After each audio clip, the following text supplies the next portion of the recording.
We hebben een brief naar de minister van Onderwijs gestuurd met daarin een heel krachtig signaal. Dat we ons ontzettend veel zorgen maken, zeg maar, over de plannen van de minister om de bezuinigingen door te voeren in het onderwijs. Wat zou het voor gevolgen hebben voor Limburg, de huidige plannen van het kabinet? Nou, die zijn doorgerekend en ik moet zeggen, de brief is door heel veel partijen onderschreven en ondertekend. Als je kijkt, zeg maar, naar wat er kan gaan gebeuren, is dat er over de volle breedte van de economie ongeveer 4000 banen zouden kunnen verdwijnen. En dat dat in totaliteit leidt tot een vermindering van de omzet van 1 miljard per jaar in Limburg. Ja, dat is voor een provincie met 76% grens natuurlijk dramatisch. Minister Appel-Bruins zegt van ja, maar het Nederlands moet weer de norm worden. Dan blijven er ook veel meer studenten hangen. Ja, kijk, de realiteit is toch dat Limburg, ik zei het net al, 76% grens heeft. Dat betekent dat meertaligheid in het gebied waar wij wonen normaal is. Wij gaan net zo makkelijk de Voerstreek in, of naar Luik, of naar Hasselt, of naar de grens over bij Venlo, of naar Aken, of naar Kinrooi.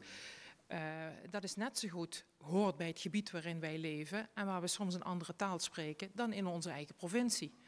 En dat zie je dus ook in de onderwijsinstellingen terug. Over de volle breedte, mbo, hbo en ook universiteit, zie je dat die meertaligheid gewoon een gegeven is. Wat verwacht u nu van het kabinet?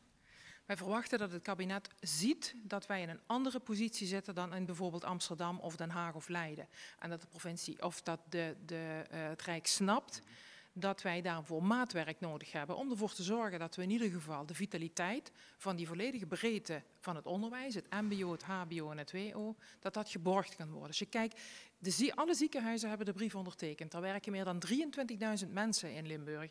Ook die organisatie voor in de zorg, die maakt zich gewoon heel veel zorgen over het effect, zeg maar, wat de plannen van het kabinet kunnen hebben. Ja. Nu zijn de plannen van het kabinet gebaseerd op een motie Hertzberger, eerder van het jaar, in januari.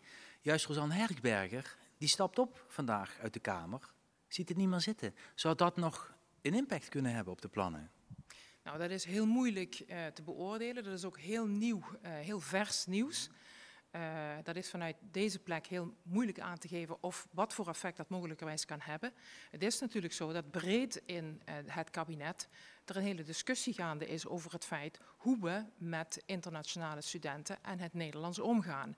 En net voor dat punt, zeg maar, vragen wij vanuit Limburg met heel veel partijen aandacht voor het feit dat meertaligheid hier een gegeven is en het feit dat wij substantieel harder geraakt worden als die plannen doorgaan in onze provincie.